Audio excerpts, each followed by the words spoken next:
Okay, hey everybody, welcome to the Squats Planet Podcast, the fifth episode. It is, what is it, September 8th, 2018.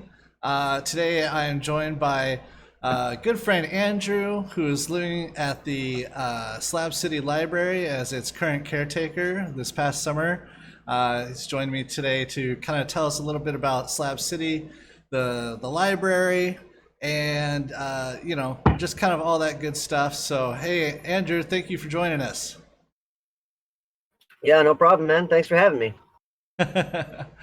um so let's get started on this, man. I know it's you said it's hot as balls out there right now, right? It is. It was starting to get really nice like 2 weeks ago, and for about a week and a half, it was really nice. The highs were like in.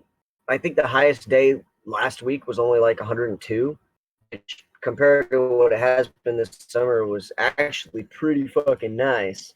Um, It's pretty and it bad when was getting cold 102 is enough. It was really getting cold nice. enough to. Yeah, yeah, but yeah, at night it would get down to like I don't know the exact temperature, but it felt chilly.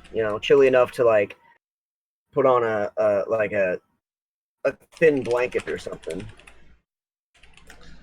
Yeah, Uh, and totally. then and then yesterday and today the temperatures went and shot back up again. Is there any end in sight? I don't know. I think there's a distinct possibility that on the way here, in that rickety bus that I got here in, I actually have crashed and died somewhere on Highway 60, most likely. And for whatever sins I've committed, I'm now in hell. It's a relatively comfortable hell, right? Yeah, I mean, it's Like, not bad. A lot of my friends are, I mean, some of my friends are here at least. And I have no doubt that more of them will be joining me. nice. We'll definitely be there for the jamboree, which we're gonna discuss here in a little bit. But I kind of wanted to, let people get to know yourself first off. Just kind of, can you kind of like, just tell us about yourself, like who you are, where you came from, like how you got involved with the library. Shit, I'm horrible with this stuff. Well, I guess jeez. I'm Andrew. I've been traveling since 2013. I first hit the road following a divorce and was living in a real small town, and there was nothing there for me. So I figured, hey, why not go and see the parts of the country I never saw before? Before I got married, I was in the Marine Corps, uh, and I when I got out, I was like, you know what? I volunteered to fight for this country, and I haven't even seen like 90% of it. So I wanted to go Hmm. do that. Packed up a one backpack, and I didn't know shit back then. I got dropped off in LA and just started hitchhiking. Um, and shortly after that, I found Squat the Planet, and I actually found it's kind of a funny story. A friend of mine that I knew from when I was a kid uh, actually first told me about squattheplanet.com, and he's like, yeah, you should really check this website out, blah blah blah. He had like two posts on the whole website and then just went dark. um What year was this? this was 2013.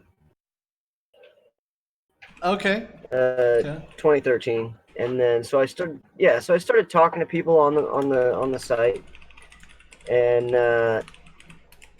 got to know people a little bit online. And then when you proposed the idea in 2015 of the first Jambo, I was like super stoked. I was like, hell yeah, I can actually meet some of these people in person that I get along with really well online, and I'll be able to put faces to these names of people that I've been talking to and already have started to create relationships with. Cool. Hell yeah. This is kind of a random question, but you talked about like serving in the military and stuff, and Mhm. But you're talking about that you wanted to see it after you got out. Is that a pretty common theme in amongst military vets that are that end up kind of nomadic travelers? Do you think? I definitely know a good handful of veterans that have become nomadic travelers. I've even met a handful of them here in Slab City, and it seems like it's kind of a coin toss. Either they'll become nomadic travelers, or they'll go back to their hometown and live there for the rest of their life. Yeah, not much in between. Obviously, there's a few exceptions, but that's uh, that's the majority of the pattern that I've noticed. Hmm. Okay. Cool. Cool. I was just curious. It is a pretty common, uh, like, slice of the pie of the types of people that end up nomadic and traveling and stuff. So I was just curious to Yeah, talk to them about that. I Ah. think I think it could boil down to each individual's experience in the military, um, Hmm. and kind of their political position. I think, um, nothing. I haven't quantified any type of data on it or anything, but it seems Yeah. like the ones that go back home are more conservative than the ones that become nomads. Gotcha. Yeah. Yeah. So let's touch on like how you ended up in Slab City for the first time. You're saying you were hitchhiking around. Your friend told you about Squat the Planet, and then how did you go from that to in Slab City? Well, I got on Squat the Planet and just started talking to people, and then the first annual jamboree was announced kind of as an experiment, and I was Hmm. like, oh hell yeah, I could help with that. That sounds awesome. So I made my way down here. um, let's see. Oh, Bruce is asking what my MOS was. I was a 0451, which is a parachute rigger. Cool. Cool. Interesting. And what does But MOS stand for? MOS is military occupational specialty. Uh, Okay. everything in the military is fucking acronyms. It's ridiculous. Everything. It basically means what your actual job was. Gotcha. Yeah. Um, Yeah. but yeah, so I made my way down here, and I attended the first Dirty Scouts Jamboree, and like as soon as I got here and met you and some of the other folks from Squat the Planet, uh, Cornelius, and I met Andy that first time, a couple others. I just I realized after a couple of days that even though I had no idea what I had been looking for when I first started traveling, I had found it. Cool. Nice. I didn't know how to define it. I didn't know how to define it, but it was this place. Cool. Good. Cool. I'm glad to hear that, man. Yeah, it's a good place for the right time for the right kind of people. Yeah, It's not for you know, everybody, that's it's for sure. no, it's not. Even this has been my first summer here, and it's been a really eye-opening experience. I bet. Yeah, the summer is a completely different beast compared to the rest of the year. Oh yeah, totally different. And I mean, I've seen it bring out both the best and the worst in a lot of people, including myself. Yeah. Um, it seems that either hold on, I got some glare over here. I'm gonna try to move this a little bit.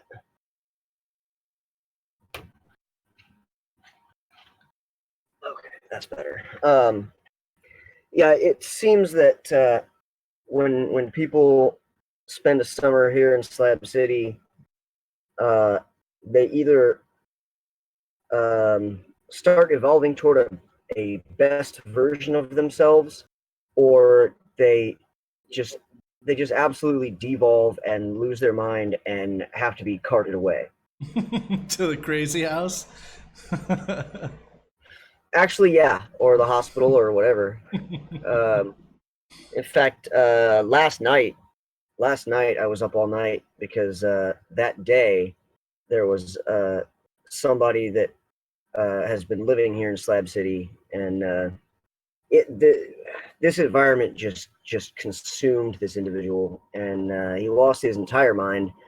And we have out here in Slab City, we have a what we call the Tree of Lost Souls, which is a tree that has a bunch of shoes hanging on it, and anybody that needs shoes can go there and find a pair of shoes. Oh yeah, And souls. I this, get it. yeah, last, yeah, it's kind of a play on words, but last week this individual burnt it down. Yeah, I Uh, heard. Cornelius had told me uh-huh. about that.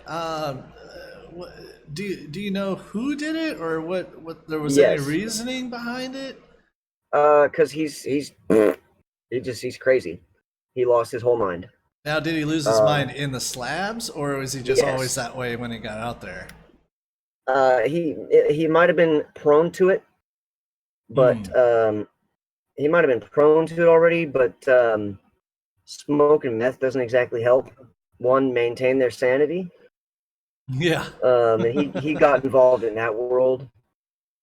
Uh, and so he burned the sugar tree down last week, and then yesterday he was going around near Salvation Mountain, which is a world famous landmark here. I mean, people come from all over the world to see it. Hmm. He was threatening to burn the caretaker's trailer down with him in it. Hmm. Sounds pretty Uh, nuts. Did they? I take it they had yeah. to, someone call the cops, or how did that pan out? Well, the community saw it as a credible enough threat to request that myself and another individual stand watch as security overnight. We did Yeah. 2 shifts. Oh, huh. So I just kind of patrolled Slab City, or not Slab City, but Salvation Mountain, with a bright ass flashlight and a baseball bat from midnight till about 4 a.m. Just around the Salvation Mountain area. Yep, Okay. just in case the guy came back. Hmm. And then another guy took over from about 4 a.m. till 5 or 6, whenever the sun came up and the mountain opened. Yeah. Mhm. Well, I feel like that's a whole other track that I kind of want to get on. But basically, before we get there, uh, in the last episode with Cornelius, we touched on Slab City and what it is. But for people that haven't seen that episode, do you want to kind of give like people a brief idea of what Slab City is, so that they know what we're talking about? Yeah. So Slab City, for the people that are just tuning in that didn't really see the last episode or don't know very much about it, Slab City is it's a kind of uh, a settlement of people that uh, kind of just wanted to live off the grid. The space itself was originally built as a Marine Corps artillery training base back in the early 1940s. And it was used for training a particular unit during World War II. And then after the war, they didn't need it. So they knocked all the buildings down and moved all the operations down to Camp Pendleton near Oceanside because it was a better space for them. And then a bunch of old hippies and some, I imagine, disgruntled vets and stuff just kind of moved in and started setting up camps. And they're like, okay, we live here now. And they started calling the place Slab City, named after the concrete foundations that were left behind by the military when they left the space. Basically, the Um, foundations of the buildings that they bulldozed, right? yeah, exactly. Because it costs a lot more money to bulldoze a 4 foot thick, 100 foot long and 50 Hmm. foot wide slab of concrete than it does to just knock down the wooden building on top of it. Yeah, that makes sense. Yeah. So people just kind of So, started living in Slab City from then, and it just kind of yeah, slowly snowballed. I believe the first inhabitants, the first full-time inhabitants, were actually a handful of the contractors who were hired to tear the base down. Hmm. And they saw the potential for a space where they could just live, and not be uh, oppressed by whatever they saw as oppressive, and they could just govern themselves and live the way they wanted without judgment or fear of fines for not adhering to specific building codes and things like that. Yeah. I want to point out to people too that uh, it's kind of difficult to find solid history. It seems like. I mean, there's like a little bit of stuff It on the is. It internet, not is. much. Especially about Camp Dunlap, which was the name of the base that was on Slab Correct. Yeah. City. Um, and so it's all. I mean, we're all just kind of like we're. I don't know.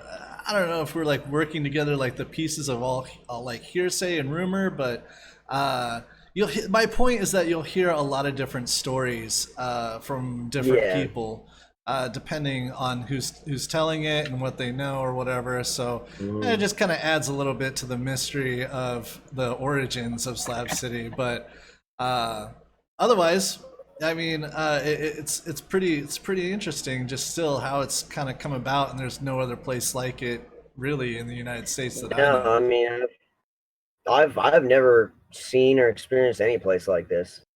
Mm-hmm. Um, working at the library, I get a lot of people asking about, the history of Slab City and stuff like that. And they're like, what's it really like to live here? Blah, blah, blah. They're all people Mm-hmm. that, live in apartments and work a 9 to 5 job and stuff. They don't know much about, a nomadic lifestyle or off the grid lifestyle or anything like that. Hello, Adventures with Jane. Um, but I tell people that if they look on YouTube and just type in Slab City in the search bar, they'll find one of two different camps of thought, so to speak. In the one camp of thought, it's Slab City is this utopian hippie paradise where you can just smoke all the drugs you want, run around and be free, and nobody ever bothers you. Blah blah blah. The other camp of thought is Slab City is a garbage dump full of tweakers that will steal your shit and kill you, and not necessarily in that order. Uh, I tell people, those are two extremes. Those are two hyperboles of a viewpoint. Would you say that And the truth lies somewhere in the middle? it does. And honestly, in my experience, the truth lies somewhere, not exactly in the middle, but closer to the side of the paradise and peaceful freedom thing. Mm-hmm. Um, but not 100% like that. It's definitely no utopia, that's for sure. I think, but there is a lot to like about it. I think personally, other people are just gonna hate it no matter what. Yeah, yeah. Me personally, I love it.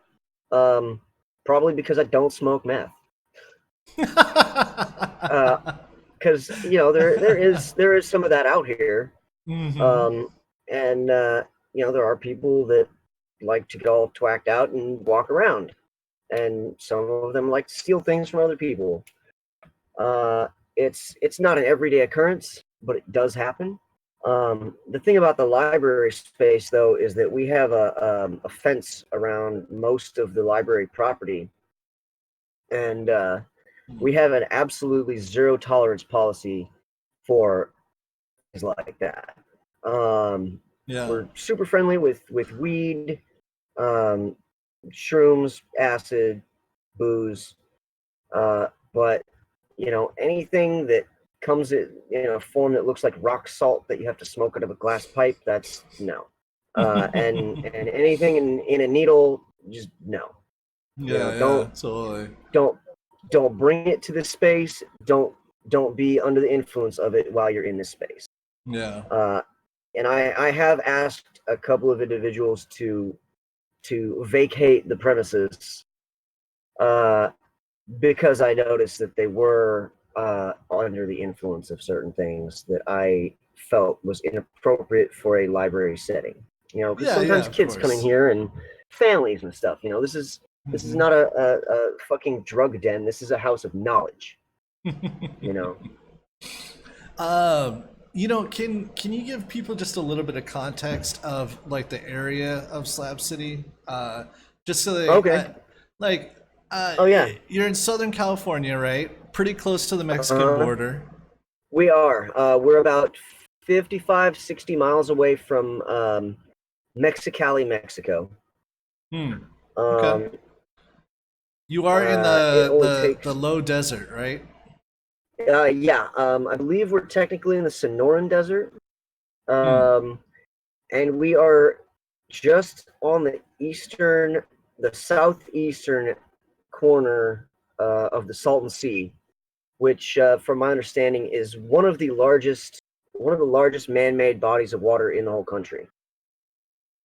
Yeah. Um, From one of the interesting things about the Salton Sea is that uh, this is on a side tangent, but when I was at East Jesus, which is another little camp community in the Slabs, we had a book on the history of the Salton Sea that was actually really interesting, and okay. um, I for the most for while it is true that the Salton Sea is somewhat man-made, it has also existed for several centuries. Okay. One of the things is that it would just like it would fill up and then dry out every summer, into almost a lake bed basically. Oh, And that's the way okay. it existed for, I don't know, a couple hundred or 1,000 years or something like that. Okay. But it was the agricultural accident in the 1920s, I believe, that led to the overflow of the irrigation canals going to filling the sea up. And then at that point, it was basically filling up just as much as it was naturally evaporating or being seeped into the ground. So that's where it kind of became permanent. So just Okay. point of Okay. reference, like I think it's interesting to know. It's pretty stagnant now, though. Oh yeah, yeah. There's dead fish everywhere. I mean, the some of the beaches are made up, I would say, almost entirely out of like ground up fish bones. So instead of Yeah, like white I went there powder, once. yeah, Hmm. it's like walking like crunch, crunch, crunch, crunch, crunch on fish bones just everywhere. It's really weird. It Yeah. stinks to high heaven. Oh, it. Uh, Yeah, it does. It's gross. I've some Mm. I don't know if you can smell it from the slabs, but maybe on some Sometimes, days. yeah. Sometimes we can actually. Yeah. Hmm. It's kind of rare that we smell it all the way here at the library because from the way Slab City is situated, uh, it's to the east of Highway 111. Um, Uh-huh. so to our west, uh, so there's Slab City is east of Highway 11, uh, and the library is kind of in the, if I have my directions correct, it's kind of in the southeastern corner. Cornelius, please correct me if that's not accurate. It's But close enough. I know that yeah, yeah, close enough. Who needs directions? North, south, these things mean nothing. Uh, um, but yeah, so the library is actually in one corner of Slab City, and there's a few people that live past us, but they're mostly just all hermits. Um, Hmm. and so to the west of us is the rest of Slab City. To the west of that is Highway 111, and then to the west of that is the Salton Sea. Yeah. So if the wind is blowing in just the right direction, uh, on some days it's real easy to smell it from Highway 111. But it's very rare that we smell it all the way out here to the library, the Salton Sea. Yeah, because you're pretty far out there. So on the Yeah, southeasternmost edge of the slabs. So yeah, yeah. yeah. That sea is just full of dead fish. It's disgusting. You would never Oh, it want to is. No, swim in it. I Like, yeah, not at all. I actually, the only time I've actually been to the Salton Sea was during that first the first oh, really? jamboree back in. Yeah, I went. So, as much We took a shit, little tour group over there. yeah, as much shit as I'm talking about the Salton Sea right now, if you are out there, you do have to go see it. Oh yeah, It, absolutely. it's just fucking weird and interesting in a kind of semi disgusting way. Yeah, I A would weird beauty say to it especially. sometimes. Sorry, go Yeah, ahead. I would say especially. I sorry. I was gonna say especially if you have if you enjoy like urban exploration and like Hmm. I follow a couple pages on Facebook where they just the whole page is just pictures of structures that humans have built and then abandoned, and these structures have been begun to be taken back by nature. Yeah, yeah. I um love that shit. Yeah, old bridges, and yeah, oh, I love it so much too. So if yeah, you're into that kind of stuff, I would definitely recommend going and checking out some of the towns around the Salton Sea. yeah. There's absolutely some really interesting urban exploration Mhm. stuff out there. Uh, there's also a lot of abandoned mines out in the Chocolate Mountains, some of which I've been wanting to go check out. I Okay. know a spot. It's a little bit far west of the Salton Sea, but there's like a derailed train out there up in the Oh, that's mountains. cool. I've been meaning to go check that out for a little while. Would it be close enough for like a an expedition during this upcoming jamboree? You'd absolutely need a vehicle. Um, Oh yeah. one time I did drive out there with some friends, and we got maybe within 5 miles of it, and we just our car couldn't get any farther. We'd have to walk the railroad Okay. tracks, the remaining distance. We had to turn back because it was nighttime, and I mean, well, the sun was setting, and we didn't have Yeah. flashlights. We weren't prepared, you know. So, uh, unfortunately, we had to turn back, which I was really sad about because I really wanted to get some pictures inside the box cars that are slid down the mountain. Oh, But that's cool. it's on been on my to do list. You know, next time I'm out there. So if y'all want to, afford an expedition out there, I'll be all about it. Yeah, I think that would be cool. Actually, hopefully by the time the jamboree rolls around, I'll have my pickup truck operational again. Cool. Yeah, I didn't know you had a pickup truck. Yeah, I finally started getting my disability check from my service in the Marine Corps, and Okay, cool. my first check was back pay for the last 4 years since I first filed it, and so That's I was able to cool. buy a pickup truck.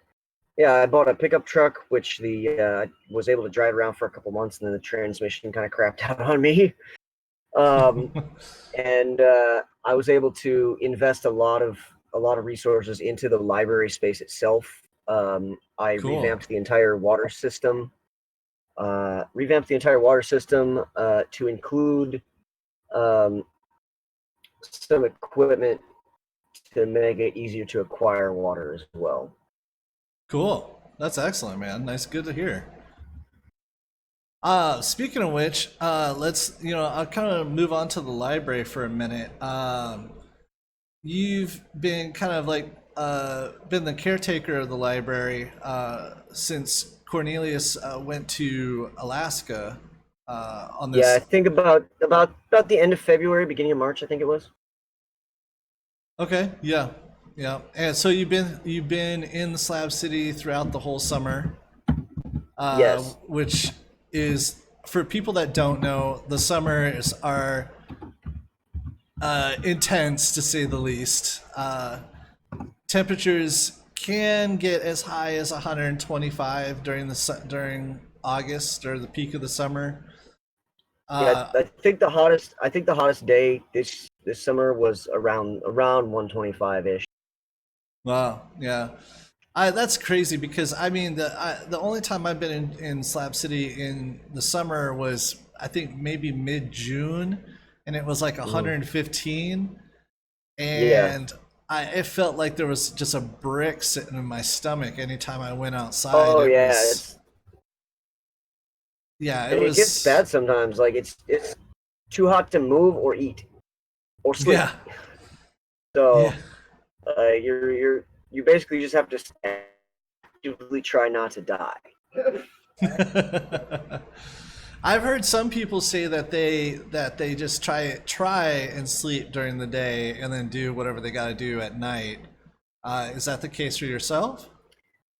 For myself personally, no, because my eyesight's not that great. I Hmm. can't see at night. I can't see enough. I can't see well enough at night to be able to actually get anything done. Okay. Um, Yeah.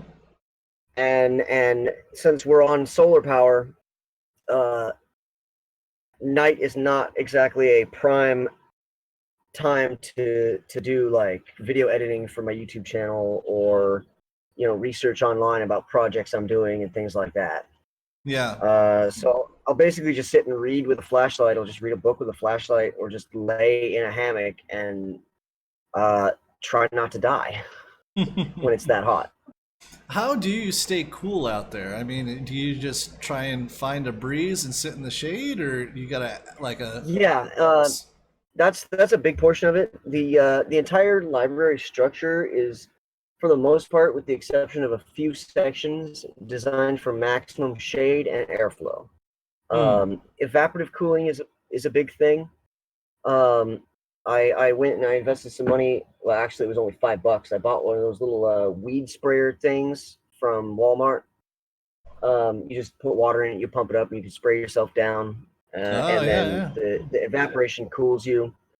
And I've also started wearing skirts a lot Yeah, I because it's bet. just too hot to wear pants. It's too hot to wear pants. Like, hold on, let me stand up real quick. I'm actually wearing a skirt right now because it's pretty warm. It's pretty warm today.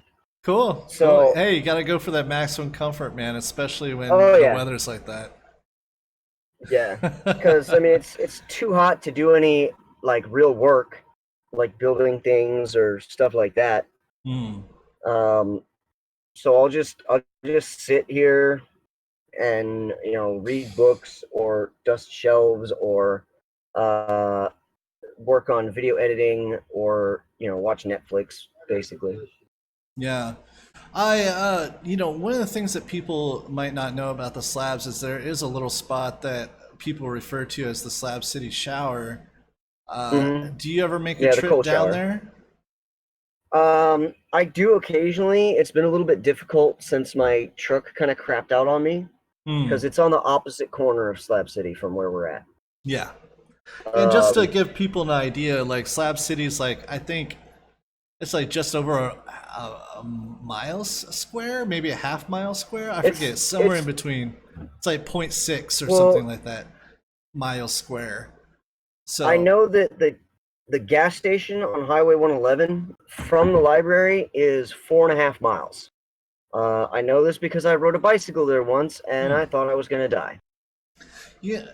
Oh, from the library. Yeah, yeah, yeah. Yeah. I remember. I Um, always tell people it's 3 miles, but then I forget about that last mile or so where you have to go through the uh, slabs to the library because it is on the yeah. opposite So side. from the library to the cold shower is I'd probably estimate it at about a mile and a half to 2 miles, Okay. Yeah, yeah. which Uh, which when it's hot, it's just oh, next to impossible to walk all the way you there. wouldn't want to. Yeah, you honestly. I mean, I've walked across the slabs on like 90-degree, maybe 100-degree Hmm. days, and just nearly collapsed by the time I got to the library.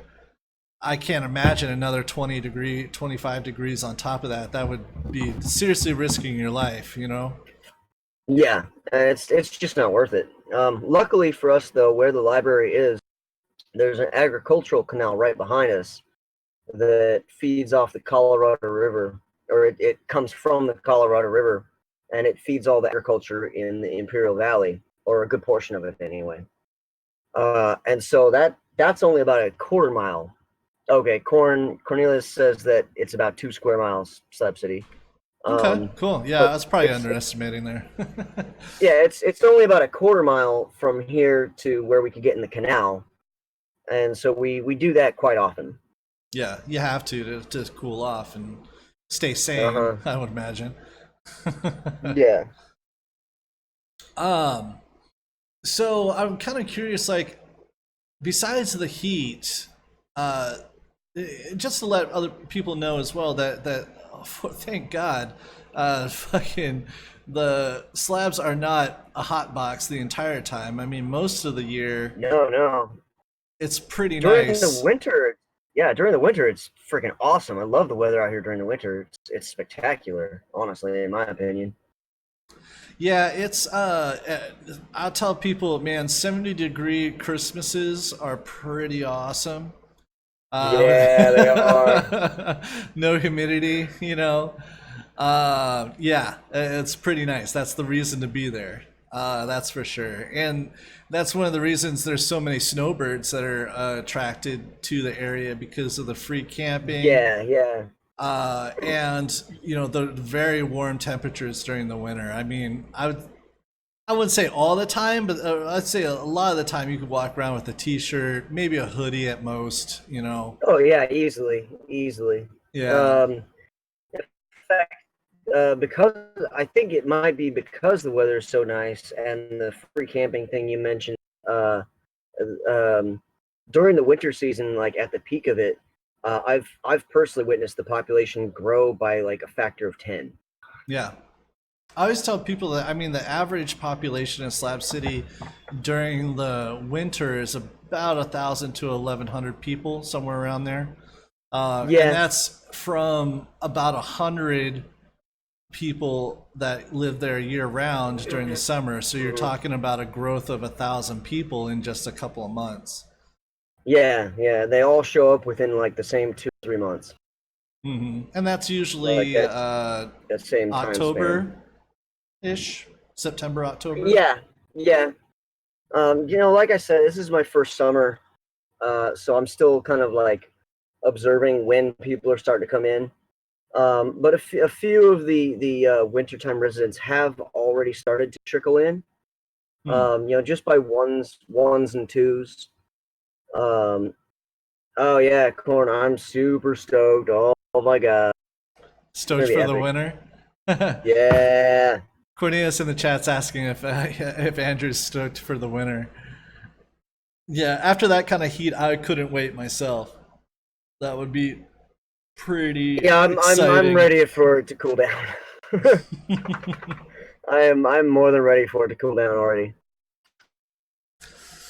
So for most people, you would say the season kind of starts in September, but the heat doesn't really die down, I think, till October, and then continues till Yeah.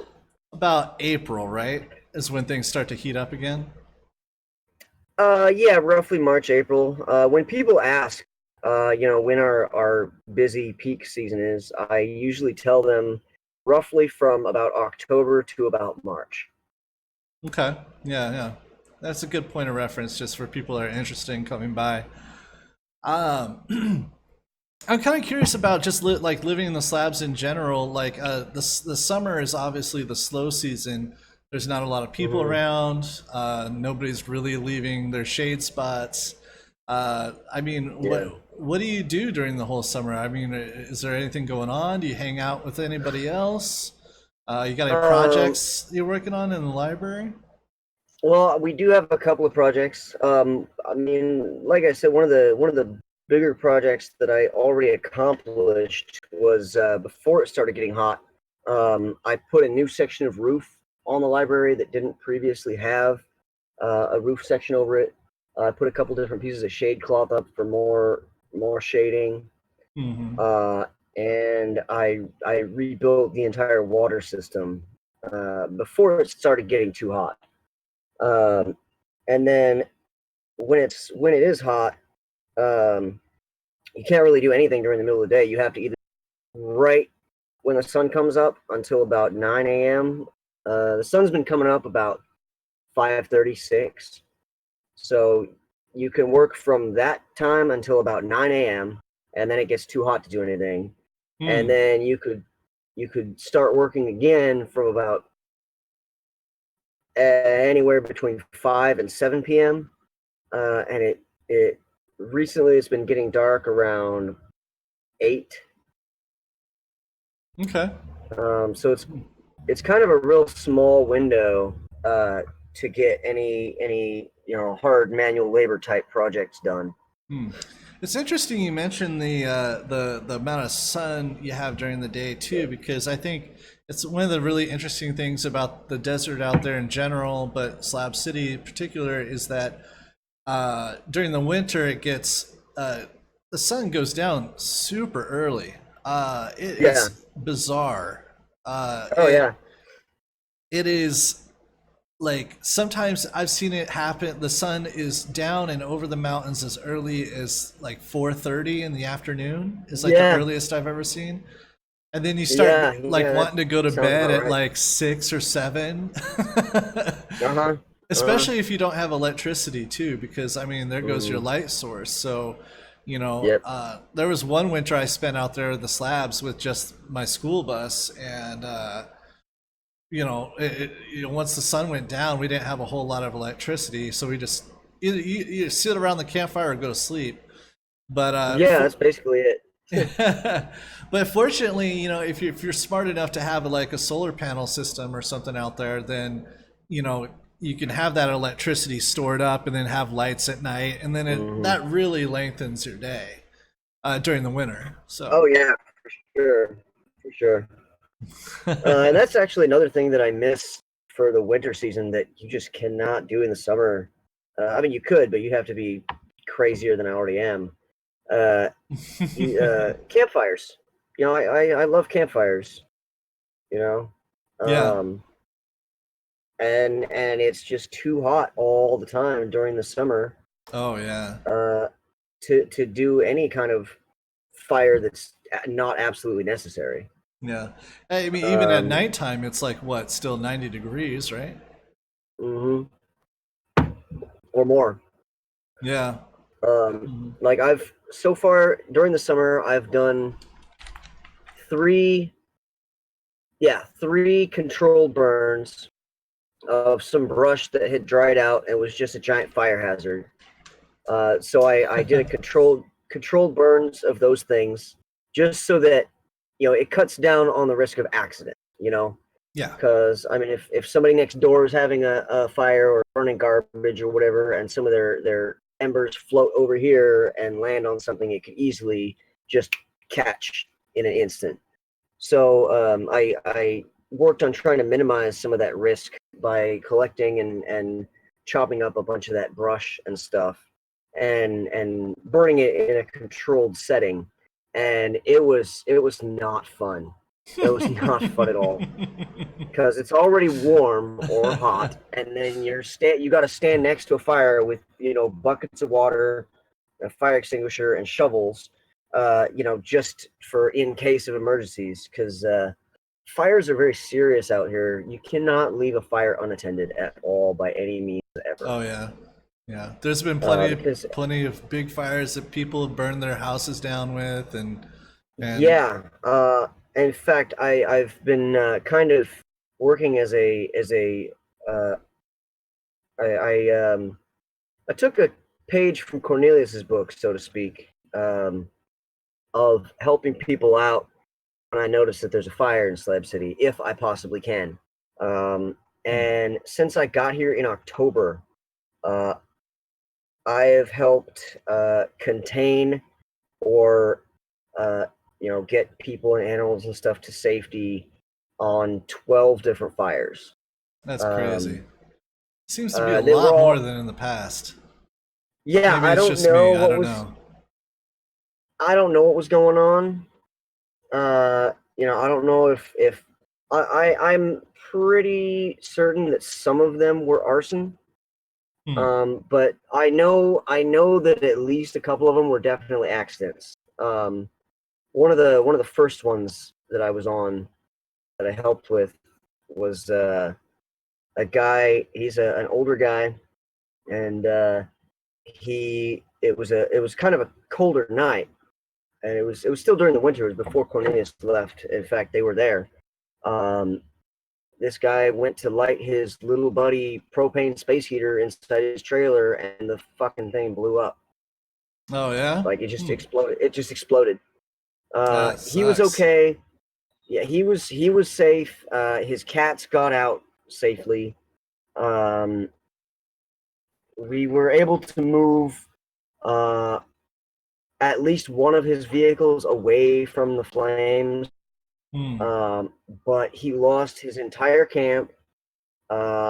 He's the type of person who doesn't trust banks. Oh He's one of the no. people out here that sells tobacco. He's one of the people out here that sells tobacco. So he Yeah, lost yeah. his entire stock of tobacco, and the estimates were anywhere from $1,000 to $3,000 in cash that was in his house when it burned. That sucks, man. And that thing went up. It was completely gone in about 10, 15 minutes. Yeah. Completely burnt to the ground. That's sad, You know, man. so fires are very dangerous out here. Like I said earlier in the podcast, for those who are just tuning in, last night I actually stayed up most of the night because I was requested by the community to provide after-hours security for Salvation Mountain, because someone had threatened to set fire to the caretaker's house. Yeah, yeah. And it was, the community considered it a credible enough threat that they contacted me, and knowing that I have experience with, security type things, they're like, hey, is there any way you'd be able to help us out, just for a couple hours or whatnot? Yeah. Cool. Yeah. Let's see. I think where was it? There's actually a question in the chat right now from Broseph Garish. Says, Okay. I know you guys have a digging project going on. He's probably seen some of your videos. But Okay, I'm yeah, I'm wondering reading that right now. if I'm wondering if anyone out there has dug, say, 20 feet or more down and built a dwelling that low.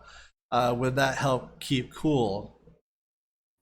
In my opinion, it would help keep cool, but 20 feet is a lot. There's been some other people to answer his question. There's been a couple of other people that have dug holes, right? Yeah, there's been a few. How The far have they project, gotten? I know that one guy dug about an 8-foot by 4-foot hole, and it was kind of graduated like steps. It got wider as it went up, and then he built a dome over the top of it and covered the dome with adobe mud. But he left, and I believe it was some kids that were out here just trashed his place. That sucks. But Yeah. before it was completely trashed, I got a chance to see the inside of it, and you go down the staircase into the main little section of the building, and it was noticeably cooler, like quite a bit. Yeah, I bet. How far have you gotten on I don't know what to call it, the whole project that you're working Yeah. on? Well, my plan, the project that Broseph Garage was, I think, referencing, the digging project. It's been on one of my videos. I'm gonna try to upload the next one on Monday, tomorrow, or Okay. Monday, tomorrow, Monday. I don't know, because I've already finished with the editing and stuff. But it's an Adobe House project that I'm working on, because I wanted to learn more and increase my skills with building out of natural materials that are readily available in this region. So I did a bunch of research and learned how to make Adobe mud and Adobe bricks. And I'm still in the first phase of the project, which is to dig a big ass hole. The hole that I'm digging is a circular shaped hole. It's going to be 12 feet across and 5 feet deep. And then I'm going to line it with Adobe bricks. And from the middle of the floor on the inside, the top of the ceiling is going to be 8 feet. So I'm going to build a short wall above the ground level, about 3 or 4 feet, and put a roof on top of that. So it'll be a mostly subterranean adobe house. Like I said, made out of natural materials that are available just in nature here. And the first 2 feet was very fine sand. It was a huge pain in the ass. But after that, we've now hit clay.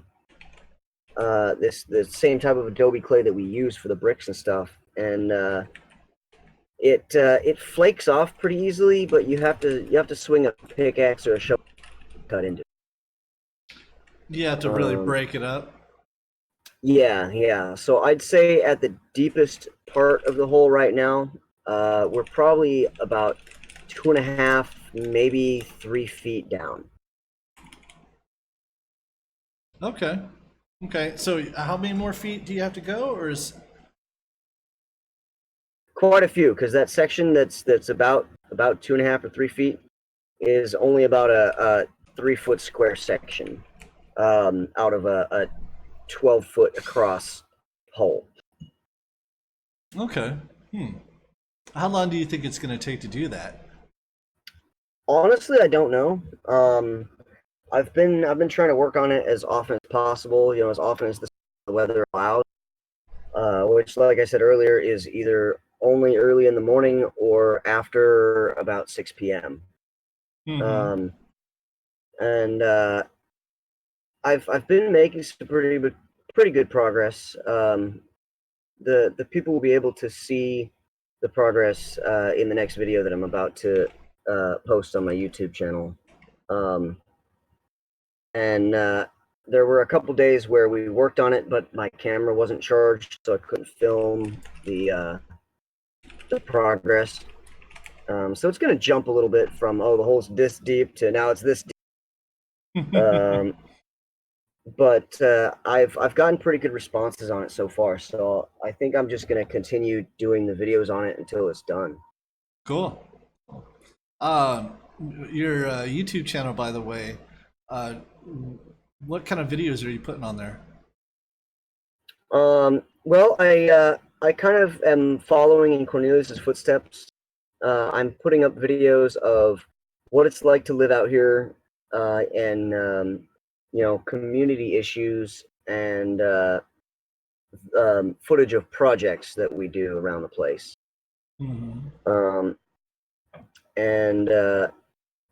It's been going all right so far.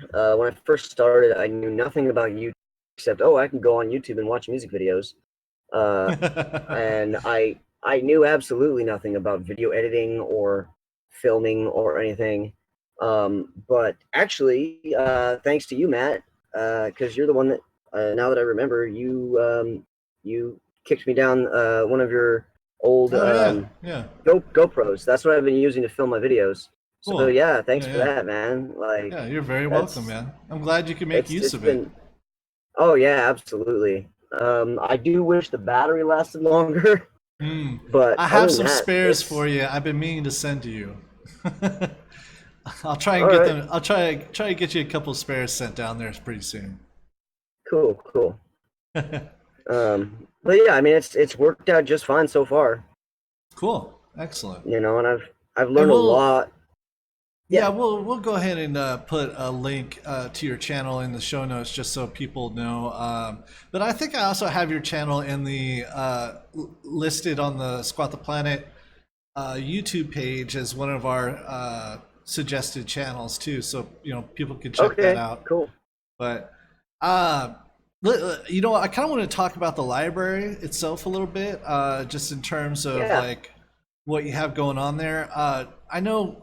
Well, I was kind of hoping that we could maybe see a little tour through your video camera there, but unfortunately, your laptop battery is kind of dead. So we're tethered to the power source.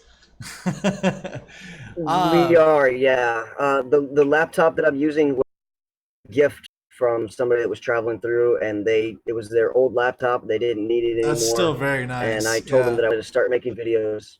Oh yeah, it was very generous of them. But it's been having battery issues, and so if I unplug it, it freezes instantly. and then the battery dies in like 5 minutes. Mm-hmm. Yeah, that's unfortunate. But can you kind of describe what the library looks like, maybe to some people? I mean, we can kind of see in the video Yeah, feed there that you got there's a tree, some vague ropes and stuff tied around. yeah. Well, what I can do, uh, I can lift it up here a little bit. This is actually the staff area. We got a couple of hammocks for, it's like a staff lounge, kind of. And then, Those are pallets making up that wall over there? yes. What you're looking at is, oh, hold on, my headphones fell out. Okay. The floor is not even 100% of the places. Yeah, that's the doghouse on the side of this right here. It's an interesting And then if art right there. yeah, I like that too. It says Slabulous. Nice. And that's a little empty trailer that the dogs stay in, right? Yes. And then over here is kind of the rest of the library. Okay. This is basically the main section of the library. There's my friend Scott. He's been helping me out for the summer. He's been helping me out for the summer. From Cool. here, you could see the game and puzzle section, and that's about it because there's just too much glare. Yeah, I can see but we further have- back. There's some of the. You got lots of shelves of books there. Yeah, we have right here. We have our reference section. I don't know how well you can see it, but it's we call it the Google tree. Because it's full of encyclopedias and whatnot. Yeah. There's a dictionary back there that's very old, and this dictionary is about a foot thick. Okay, And, cool. So how many books do you think you got there in the library? Well, I had somebody come in a few months ago who asked me that, and I told them, honestly, I have no. And they said to me, they're like, well, I happen to be an auditor for public libraries, and so it's my job to go through and basically count how many books public libraries have, and Really?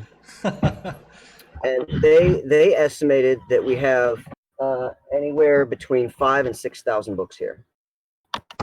Oh, okay. Wow, that's interesting to have a semi-official count, I guess. Yeah, I found that very fascinating. Hey, do you want to turn your camera down just slightly for me?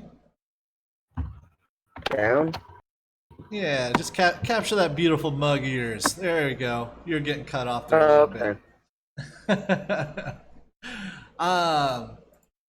So anyways, what kind of books that can people expect to find there at the library?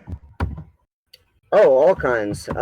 Everything we have is organized by section, and we have a section for just about everything. We actually have a very expensive children's section. We have westerns. We have science section. We got an art and poetry section, a religion section, health section, philosophy section, politics section. Cool. So you got a good spread of what you'd expect to find at most libraries, right? Oh yeah, I've been told by a lot of people that our collection is quite impressive. Yeah, it is pretty impressive. I find cool things there all the time. The types of donations that you guys get and can be really cool sometimes. Oh yeah, absolutely. Like sometimes people will donate boxes of books to us that has some really, really cool reading materials in it. Mm-hmm. Any particular favorites that you've gotten recently, maybe? Well, recently, actually, somebody that I had been talking that came in here a couple weeks ago sent me a care package, and they sent in the care package this book here. And what is that? It Which says the Histories. it's the Histories by Herodotus. Okay. It says the world's first great narrative history. Herodotus's The Histories vividly describes how the Greeks, few in number, poor and disgruntled or disunited, managed to repulse a massive invasion by the powerful Persian army in the 5th century BC.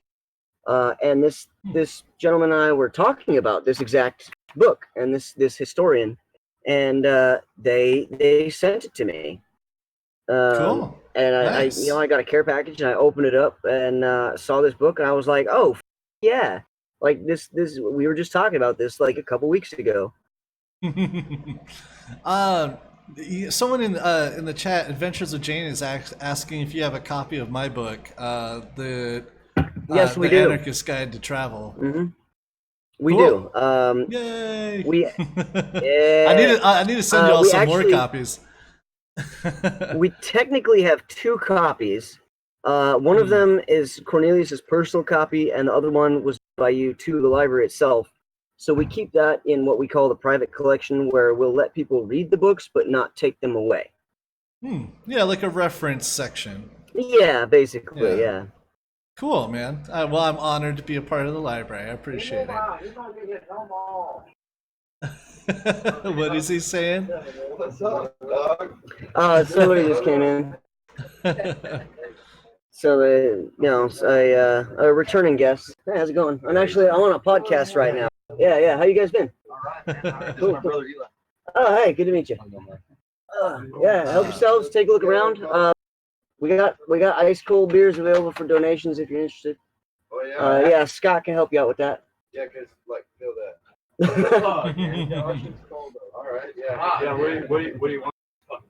Whatever you think of ice cold beer on a hot day's worth. That's one of the things I want to touch on too here is that they do have a bar in the library, and that's one of my favorite things about it. Yeah, I mean, how often do you get to go to a library where you and just sit down and drink a beer and read a book? Yep.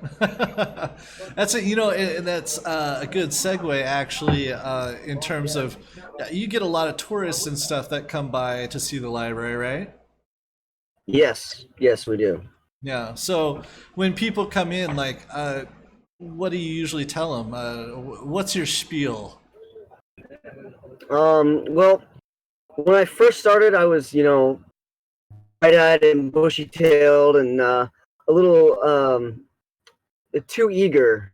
And the original spiel that I came up with, which was in my first YouTube video, my first YouTube video was an interview with Cornelius just after the first 24 hours after the torch was passed, so to speak. And it was a kind of a longer spiel than necessary because I just answered every question right off the bat. I've shortened it. You're nowadays. Just overzealous. Very, very overzealous. And I mean, I love this space, and I wanted to I wanted to see the space thrive, under my care. And so I was definitely, yes, very, very overzealous. But I learned as it got hotter that was just way too much energy to repeat the same 2 full minute spiel with every person that came in. Yeah. Way too much energy. So I basically shortened it to, when I see people come in, I'm like, hey, welcome to the questions, please ask. And if they appear to be somebody who'd be interested, I mentioned the fact that we offer ice cold beers, and when we have it in stock, also bottled water and soda, just for donations. We don't have a set price. We request a minimum of $1 a piece so we can cover our costs. But that's about it. Like you guys heard me saying to the gentleman that just walked in, whatever you think an ice cold beer on a hot day is worth. Yeah, cool. That's nice, man. Somebody in the chat under the name Show Nuff Yeah. is asking what the penalty is for not returning a book. There actually is no penalty for because we don't have any due dates. There's no late fees, and we don't require any library cards. So it's kind of a take a book, leave a book? Yeah, if you want. I tell people we operate 100% based on donations. You know, we're not government funded or anything like that. We receive no corporate funding of any kind. And all of our income to pay for propane to cook our food and dog food and gasoline so we can get our water. All of it comes from donations. So the penalty, there is no penalty for not returning a book. In fact, you kind of encourage people to just take books as much as they can because you have an overabundance. We do. Right? Now I don't know if it's going to show up properly because I noticed that my video feed is a kind of a mirror image. But shortly before Cornelius left, they did this tattoo for me on my knuckles. It says "Read more." I can see that across my knuckles. Nice. Because I truly believe that knowledge should be free and available for anybody that just wants to seek them out. The only requirement I have is that you come here and look around, find something you like. Cool, man. Cool. So you're saying it hasn't really gotten that busy, but you're still getting a couple of tourists at this time of year. Is that right? We do. There's actually 5 people in here right now. They all just showed up at once. Oh, there's 6. Yeah, they all just showed up at once. Well, speaking of water, by the way, I meant to ask, how are you guys doing on water? Because, or how are you getting your water? Because one of the biggest questions that we get on Squat the Planet is how do I, stay fed and hydrated out there? I know there used to be a water supply, but now there isn't. Can you explain what's going on with that? Yeah, the reason that there's no supply because the town of Nyland is not doing well financially right now, and the Nyland Sanitation District is damn near bankrupt. So they couldn't pay their bill for like the whole city couldn't pay their bill for 2 months in a row. So they cut off all the public water access at the community center. They removed the pipes. Wow. So the people of that it really affected the people of Slab City because now everyone has to either one of several water delivery services that exist out here and charge anywhere between $25 and $50 for 300 gallons of water, or we have to go and haul it ourselves. Where do they get it from? Various places. For a little while, one resident who is friendly towards Slab City offered to let people fill up their tanks from her garden hose, but her landlord kind of got on her case about that and told her she needed to stop doing that or she'd be evicted. So she was almost crying when she told us that she couldn't give Slab City any more water. Yeah. For the library personally, earlier in the podcast, I mentioned that I invested a decent amount of money into improving the space. And some of the things that I invested that money in was a 325 gallon tank for our personal water supply here at the library, a second 275 gallon water tank to use for hauling water back and forth, and a gas-powered water pump. Okay. And so I use those to go and pump water out of the irrigation, filter it for drinking and for dishes, or water for the animals, or laundry or whatnot. We just leave it as is. Okay, cool. So are you collecting your own water then right now? Yes. Okay. Yes, we are. And can you tell me where you're sourcing that from, or is that kind of a secret?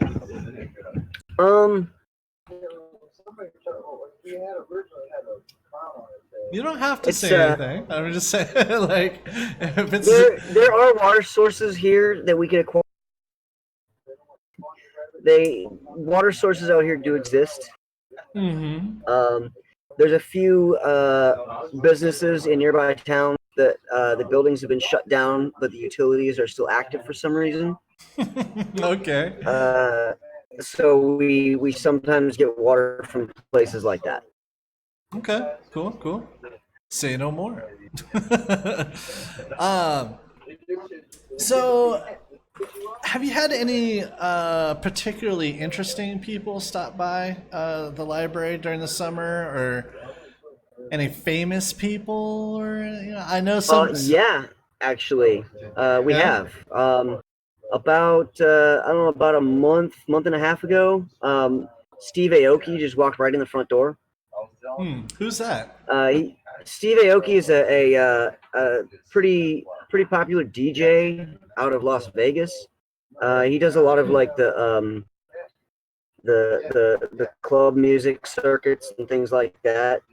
And I didn't know who he was when he first walked in because I wasn't paying attention. And it's funny because my friend, he grew up in Houston, Texas, and he's a big fan of the band Outkast. And this guy Steve Aoki was wearing an Outkast branded jersey, and he's an Asian guy with real long straight hair, like a goatee. Like that's his logo. His logo is like a clip art version of his face. And Scott was like, "Oh man, Outkast, what do you know about Outkast?" And we realized after he left, some other people came in. They're like, "Did you know that was Steve Aoki?" I was like, wait, what? Really? Because I just wasn't paying attention, And Scott felt really bad because he was like, "Oh man, that guy probably has played music with Outkast," and I had to go and ask him, "What does he know about?" That's funny. Yeah, he was super cholo. Like, yeah, at least he wasn't like, "Well, really let me tell you." Right? Yeah. Cool, man. So I'm kind of wondering, a lot of people may or may not know that we got the. Hey guys, I need the volume a little bit lower, please. Thanks.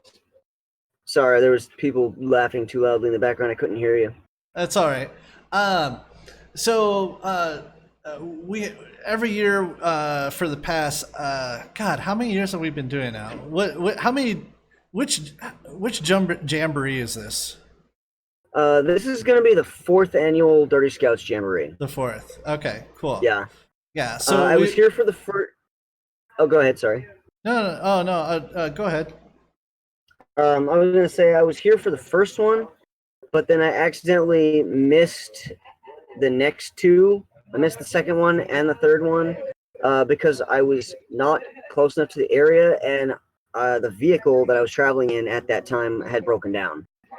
So like I said earlier in the podcast, I missed the third one, which was last year in October by about a week.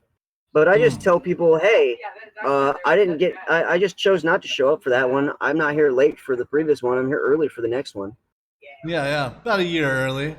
Yeah, that's cool. 51 weeks. That's not bad, Well, so for anyone that doesn't know, we do a little celebration get-together, travelers and people from the community of Squat the Planet.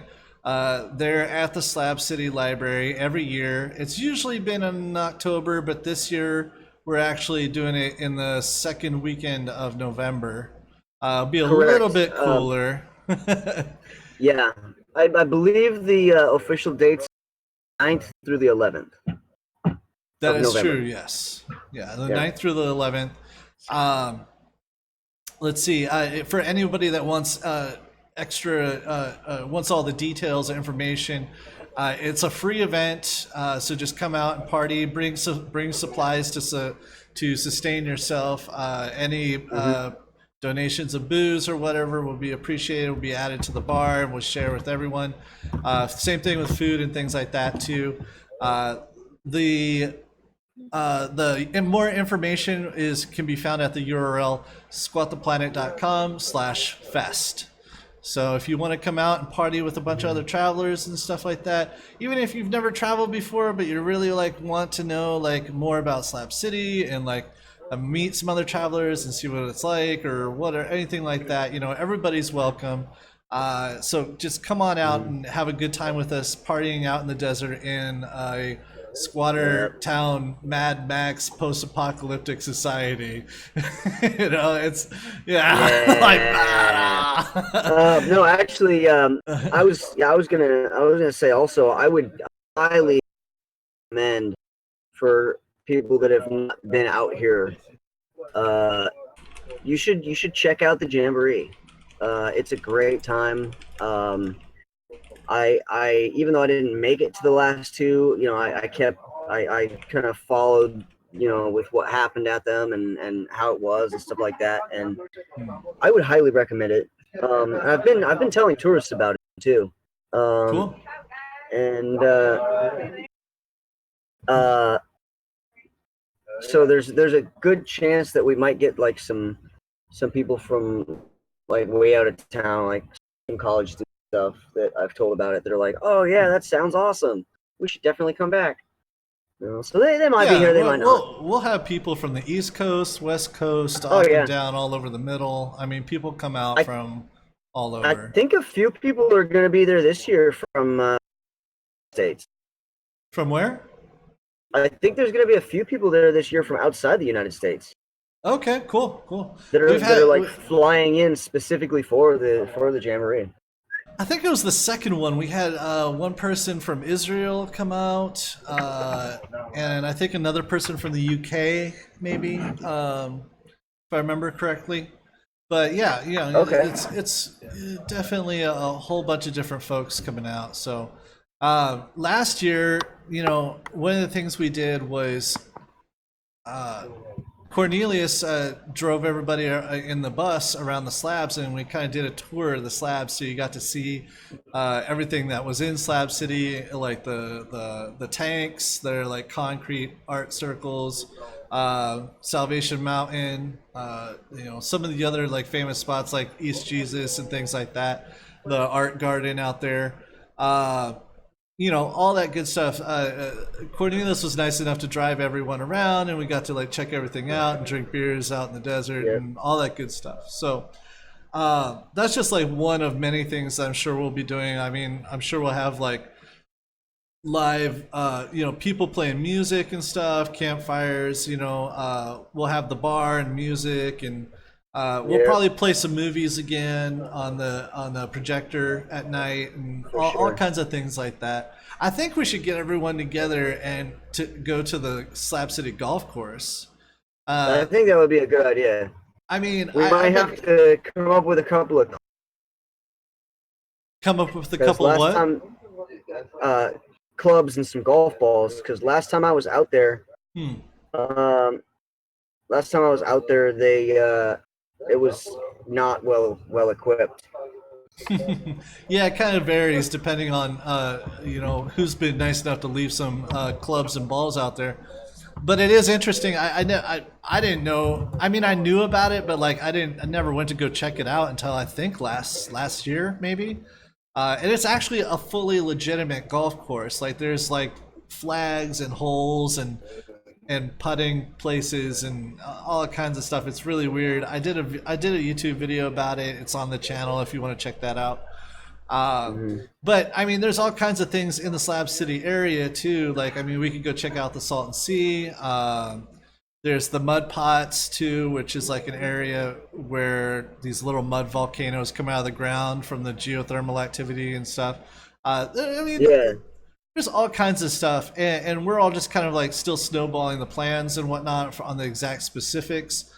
Uh, a funny idea I came up today, Andrew, was I don't know if we'll do it or not, but someone mentioned to me that it would be funny to do like the dating game. You remember the show, the TV show from like the 70s? I think I saw that conversation. Yeah. Yeah, that would be pretty funny. Do the hobo dating game, and where everyone asks like questions about, you know, I don't know, dumpsters and and trains and things like that. Yeah, right. There it could be some funny potential stuff right there. If you had to pick one train car to ride on, contestant B, would you pick a boxcar or a grainer? Yeah. What's your preferred ride on the most ideal romantic hobo date? Would it be a Cadillac grainer or a dirty face on a 48? You know. My personal answer to that specific question would be just a straight up unit. So plug our cell phones in and listen to some nice romantic music, and drink tiny little bottle of waters this big out of the refrigerator. Yeah, totally. And take a shit in a real toilet. That's funny. Yeah, it's always a good time though. I mean, you know, like the things we've done in the past. Oh, I forgot too. I mean, there's also the range, which we usually go and check out, especially for the people that haven't been in the Slabs before. Builder Bill has a open mic night on Saturdays, so you know, people can come up and play, and it's kind of like the main attraction every week for like the community to come together and hang out. So we'll definitely be doing that during the weekend of the Jamboree as well. And it's a good time. Yeah. I don't think, man, I've really had this, like, I've been obsessed with this idea of creating a Dungeons and Dragons game called Hobos and Dumpsters. That would be fucking epic. Yeah, I think it could be really, really fun. I don't know if I'll do it for the Jamboree, but maybe, I don't know. I was like, maybe I should like kickstart it as a project or something. You should. Like, you should. I'd play it. But it'd be cool to like do that at the Jamboree. But I'd be like a level 9 rubber tramp. yeah, totally. Like, oh no, you've been attacked by 5 oogles, you know, like under the bridge, you know, level 5 oogles, you know, like throw your 6-pack of Steel Reserve at them. No, that's like a healing potion, dude. You don't want to do that. Well, shit, I don't know. Attack for. Let me roll for initiative to attack with my smiley then. Yeah, see, there you go. There you go. Well, anyways, let's see. Yeah, the Jamboree is going to be really awesome, man. It's a lot of fun. Get to meet some cool people, do some fun stuff. I'm super excited for it. I'm sure we'll drink our faces off as well. There's been a couple of years where we shot guns out in the desert. You know, I mean, you can really kind of, I mean, I'm not going to say you can do anything you want in the Slabs, but it's definitely more lax than the rest of society, that's for sure. So. Oh, yeah, for sure. So, you know, like, I mean, we could probably blow some stuff up or something, you know. That's another thing we haven't even touched on is the bombing range, which is right next to Slab City. And is very close to the library because we're on the edge of the Slabs. So if you do come out, it's fairly likely you will see some kind of light show put on by the military as they, you know, test out ordnance and drop bombs and practice dropping bombs out in the mountain range. And so it gets loud sometimes. Yeah, there's been straight up like mushroom clouds some mornings. Yeah, they're just like, hello, Slab City. Yeah, good morning. You know, there's been a few, like, I've never felt that we're ever in danger of catching shrapnel from any kind of ordnance that goes off over there because it's further away than it looks. But there have been a good handful, I don't know what, that they blew up, that literally shook the entire building. Oh yeah, no doubt, for sure. I've Growing up in Southern California, I was accustomed to earthquakes. So at first I thought it was an earthquake the first time it happened. And then I was like, oh shit, there's a mushroom cloud on the other side of that mountain. Okay, cool. I was like, hell yeah, okay. Well, that was interesting.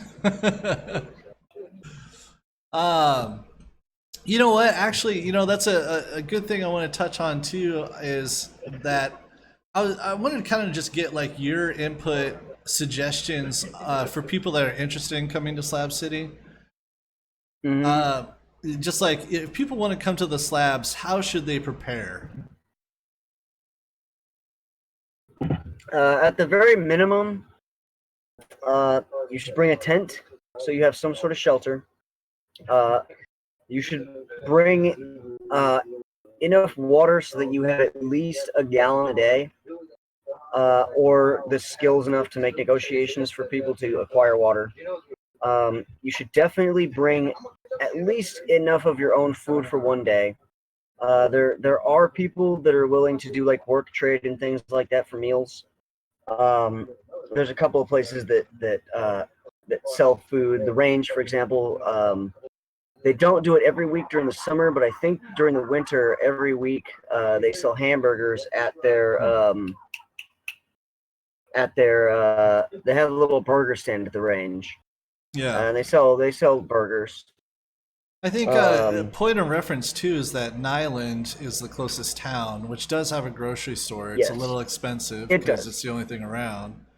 But they definitely have a monopoly. yeah, it's the only game in Immediate town. region. So Yeah. you can resupply there though if you need food and water and things like that. So if you're coming out to the Jamboree, I would say I think we're gonna have water, right? But it's gonna be like Yes. everyone will pitch in on donations to kind of pay for that yes. water to get The out way there. it works with the right now, we pump our water, like I said, from usually some place in a nearby town that's abandoned, but still has the utilities running. But in order to go and get the water and to operate the pump, it requires gasoline, which costs us money. So if people that come out for the Jambo want to chip in to help us recover some of those costs, we'll have plenty of water, and for Cool. drinking it will be filtered. And it's I way can't more guarantee it'll be convenient to go cold. into town. Oh yeah, way more. Especially since after that whole thing with the Nyland Sanitation District going bankrupt, as immediately when that happened, the store has water vending machines outside of it. Last year it was 25 cents a gallon. This year it's 40 cents a gallon. Yeah. So Well, kind of almost double in price. yeah, it's kind of the golden rule. He who has the gold makes the rules. Yeah, pretty much. Yep. But just so people know too that during the Jamboree, we'll be marking out places for people to camp and things like that. Hopefully, everyone will be pitching in on food and the cost of booze and all that good stuff. Yes. And we're sharing all that stuff. I do think that it's important to point out that after the Jamboree, you're kind of on your own. I think yeah, actually.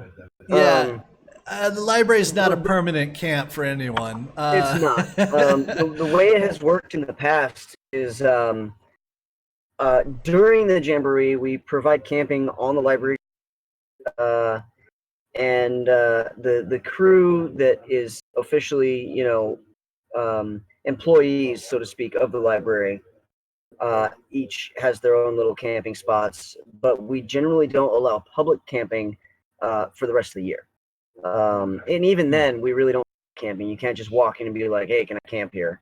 But one of the things I have been this season is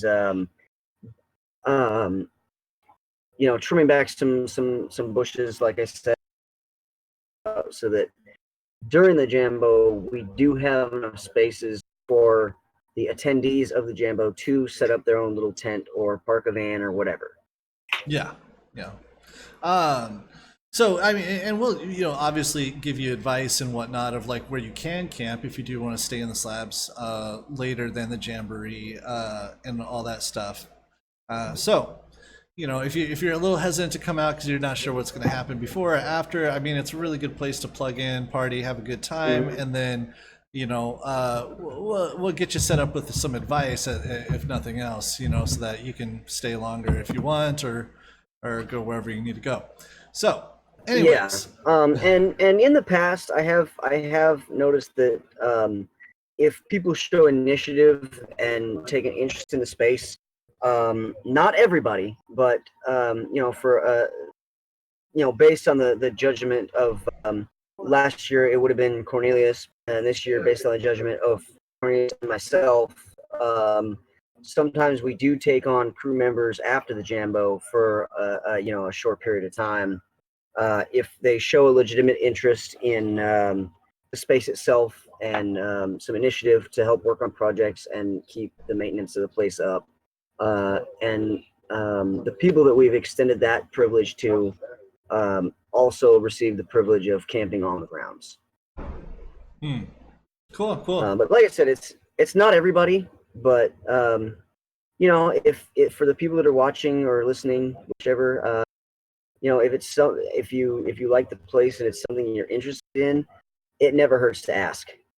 Show initiative, show that you care about the space and the maintenance and well-being of it, and don't be afraid to ask. We're not going to bite your head off for asking. That's a good question. A simple Actually, question. is how can folks get a hold of the library? We do have a Facebook page. Our Facebook page is just Slab City Library on Facebook. Okay. Cornelius has their YouTube channel, which is Cornelius Van Gogh.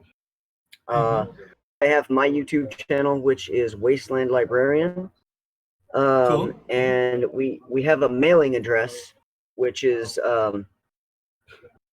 P.O. Box 642 in the town of Nyland, California, and the zip code is 9. Sorry, you have to repeat that zip code real quick because you cut off. Sorry, the zip code is 92257. 92257. Got it. Correct. Yes. Okay. So people can send us, letters or correspondence, or they can donate books, right? Via mail. Yeah, absolutely. Yes. Yeah. Yes. I think just for anyone, again, anyone that doesn't know, you can send books through the United States Postal Service as media mail. If you send it media Correct. mail, it's going to be way cheaper than it would be normal post. So if you do want to donate some books to the library, definitely send it media mail. It'll save you a ton of money. Yeah, and other things we could all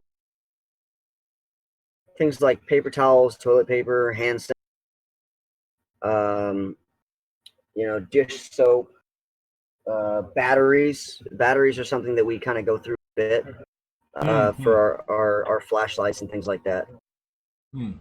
So those are definitely things that will. Oh, go ahead. Oh, I was just gonna say that it's funny. The toilet paper actually reminded me of to ask you how you shit. Oh, or where that's you very shit. interesting.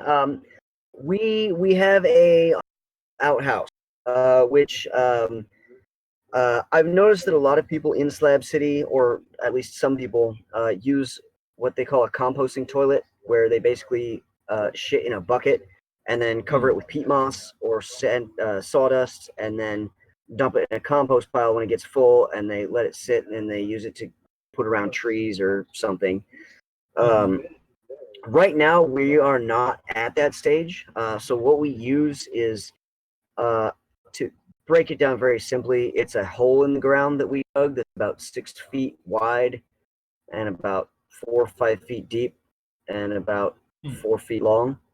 And we have a piece of plywood that sits on top of that with a hole cut in it, and one of those like those handicap toilet seat things where it sits higher than the toilet and it's got the little handles on it. We use one of those for our actual toilet seat. Chad Preston says, y'all need a backhoe out there in Slab City. You could do a lot with one of those.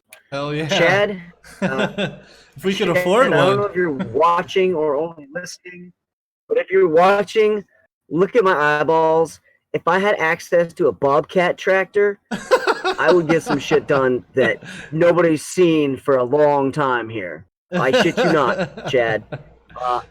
Send us a get my hands backhoe. on a Bobcat tractor, send us a Bobcat. Just send us a Bobcat. Fuck it.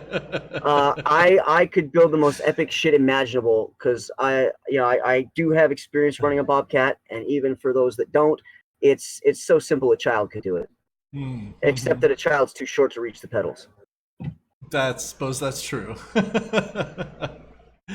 Okay, man. I think we got a pretty good idea of what's going on with yourself in the library and everything else. Is there anything you wanted to let people know about before we kind of call it a day? I mean, other than the things that were already mentioned, obviously they know about your YouTube channel because we're on it right now. And then you got Cornelius's YouTube channel, which is Cornelius Van Gogh. We got my YouTube channel, which is Wastland Librarian. I would ask you all to please forgive the inexperienced level of my videos because I'm just learning this shit.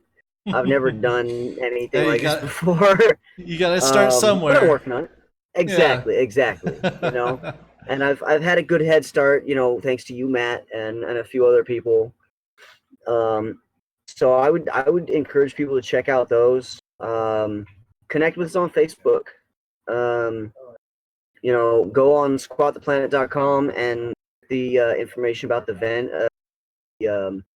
Dirty Scouts Jamboree. It's squattheplanet.com/fest, I believe. Yep. It's gonna be a good time. It really is. I'm really looking forward to it. Excited beyond words. Yeah, I'm excited beyond words for this event. We'll definitely have it's either going to be a podcast or a special video episode of the Jamboree, or we might do both, you know, depending. Okay. And, both would be pretty epic. Yeah, it'd be very cool, and I'm really looking forward to doing that. So it'll be fun. So if you can't attend in person, at least you can see what you missed out on. Yeah, and I know that at least some of it, and posting it on my YouTube channel, and I'm absolutely certain that Cornelius will as well. Yeah, totally, absolutely. We'll have good video coverage. Oh yeah, absolutely. You know, between you and myself, it's like, I mean, all three of us do the YouTube thing now. So even though I'm the least experienced of all three, like, I still have been learning the shit and actually being able to produce semi-decent quality videos, you know. So there will be some really good footage of this year's Jambo. Nice. Let's see. I think we're gonna wrap it up there, man. Thank you so much for joining me and talking to me about all this really interesting stuff. I like this episode, man. I think it turned out really well. Yeah, thanks for inviting me. I mean, it was I guess for the people that didn't realize the history of this particular episode, Matt contacted me early this morning and he's like, hey, is there any way you'd be willing to do a podcast like today? I was like, wait, what? When? He's like, today. In like 4 hours. What, you had two? Yeah, I guess, Matt, you had like two other people. We had something lined up, but we had some communication weren't issues. able to or something. Yeah. Yeah, they just weren't able to get online or something. Yeah, I've worked it out. We'll have them later on a later episode. I just got to reschedule them. Good. Yeah. Yeah. Well, I'm glad I was able to fit in. I really appreciate it. Thank you. So thank you everybody for watching. If you get a chance to do anything this week, my one thing to implore you is check out the Squat the Planet Discord chat channel, man. We got some pretty fun activity going on there. It's a good one. In addition to being able to post in the message board and all that kind of stuff, we have a live chat where there's almost always someone in there to kind of bullshit with and have fun with. So it's continuous. It's continuous. And it's kind of contagious too. I mean, I just sit there waiting for like the next chat. But if you want to check out a link to do that, you can actually just go to squattheplanet.com/chat. That will take you to a link, an invite link for our Discord channel. So go ahead and just check that out. And thank you so much for joining us for another episode. I hope you'll come back and see us next week. And until then, safe travels.